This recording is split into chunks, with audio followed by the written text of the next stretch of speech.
We're on our second UK tour, just after a Farewell to Kings.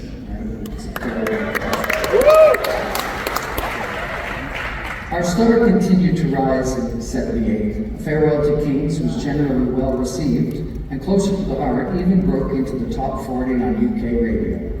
That was the year that the Glasgow crowd blew us away singing along with the chorus. The first time anything like that had ever happened to us.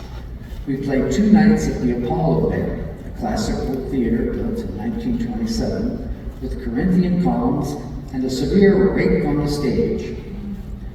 Now, one that's tilted towards the audience, hence the director put that downstage left. So where I'm standing now is downstage left, where I've pretty much spent my entire life. It was also really hot. The stage was like 15 feet 6 inches to be precise, so if you stood at the edge, you almost got vertigo looking over.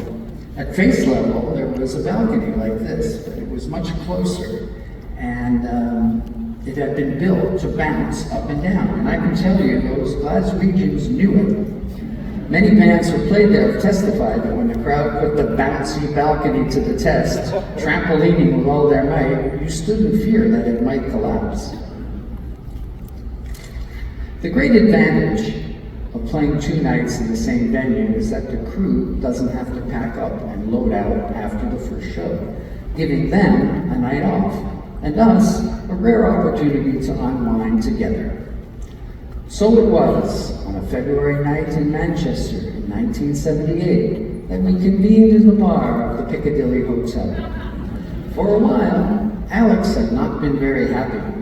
His second son, Adrian, had been born the year before, and he was missing home big time.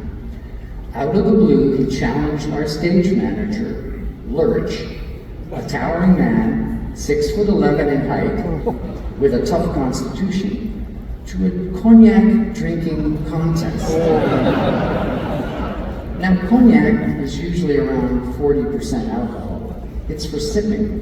No one in their right mind knocks it back in shots, but I think I counted a dozen rounds. Soon words were slurred, voices were raised, and when a clearly plastered Alex triumphantly slammed yet another glass on the table, it shattered. I looked at Liam, our tour manager, and Howard, our lighting guy, and said, "You better get him to the room." So they put their arms around him and suggested it was time for bed, not least because we had another gig to do the following night. Those of us remaining in the bar had a laugh about it, then decided enough was enough for us too.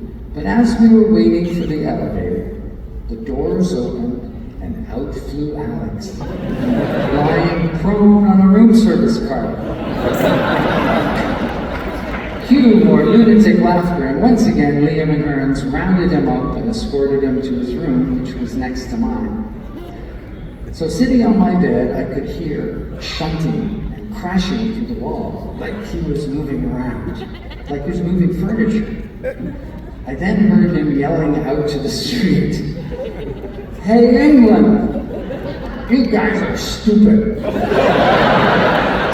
You're all living 1,000 years ago. Hey you, can you hear me?"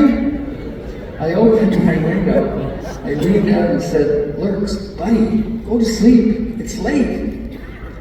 He saw me.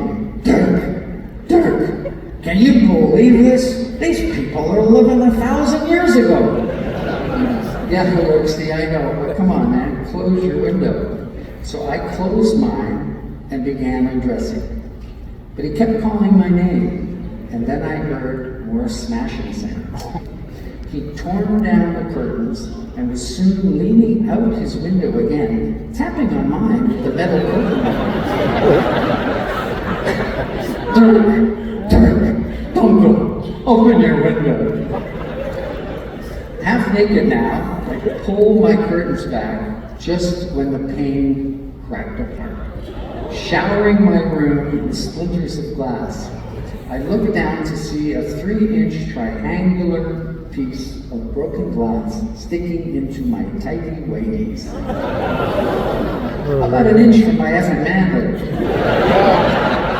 Gingerly, I removed it. And then I heard scuffling in the hallway and a hubbub all over the floor. So I tiptoed over the broken glass of the door and looked through the peephole, just in time to see a fisheye view of a nearly naked Alex running down the hallway with Hearns and Liam chasing after him. They were just hustling back into his room when the two security guards charged out of the elevator and banged on his door. He opened up. The curtain draped over him like a gauzy toga, obstinately denying that he'd been making a disturbance. He said, "Well, I just don't give a shit." And he spat at one of them. Oh, we all cringed, mortified. Hearns did his best to placate them, earnestly apologizing and promising to sort it all out. He urged them to talk it over in my room, but when I opened the door, there for all to see was the glass strewn across my carpet. Somehow Hearns got them down to the manager's office, reassuring them of our normally upstanding character, and promising we'd pay for the damages. And he saved us, really, from being booted out in the middle of the night. I curled up under the blankets in that room with no window, splinters everywhere, and fell asleep as cool February air pushed in.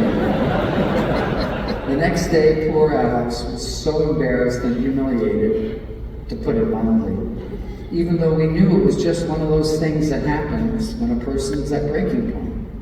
In a fragile state, we left to do our second show, and when we returned, he went up to each and every employee, shook their hands, and apologized.